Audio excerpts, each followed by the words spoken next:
কাকু কই চালি ওই ঘরে নাকি কই ওইদিকে আঠা দাও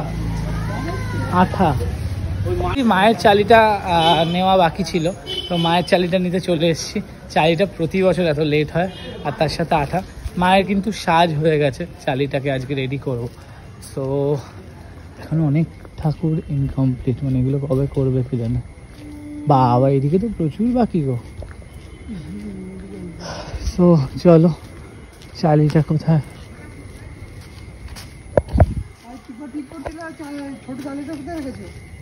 কলকা ছোট চালিটা আমি আছি তো নাকি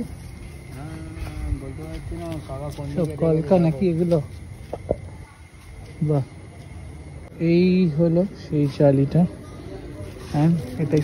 এটা হলো চালিতে পট লাগালাম এবং ঝালরটা লাগালাম একটা পার্টে এই পটটা কিন্তু খুব ইম্পর্টেন্ট চালিতে গতবার আমি লাইভে বলেছিলাম রক্তবাড়ি পেজ থেকে তো খুব ইম্পর্টেন্ট আর এই হলো কলকা যেই কলকাটা অভিজ্ঞতা বানিয়ে দিয়েছে এবারে সম্পূর্ণ একটু অন্যরকম সেটা দেখেই বুঝতে পারছো নিশ্চয়ই তো এর মাঝে আরেকটা জিনিস শেয়ার করব সেটা হলো মুকুটটা মাকে মুকুটটা লাগানোর সময় একটা ক্লিপ তোলা ছিল মায়ের এই মুকুটটা লাগানো খুব একটা ইম্পর্টেন্ট পার্ট সাজানোর মধ্যে কেননা মুকুটটা একদম প্রপার ঠিক লাগাতে হয় ব্যাকাতেরা যেন না হয় কারণ মুকুটটা খুবই যে কোনো মূর্তির ক্ষেত্রে মুকুটটা এতটাই হাইলাইটেড বিষয় যে এটা যদি ব্যাকাতেরা হয় তো খুব মানে চাপের ওই জন্য আমি বারবার আগে লাগিয়ে দেখি যে সোজা না ঠিক আছে কি না তো এবার চালিটাকে সেট করলাম দেখে নাও চালিটা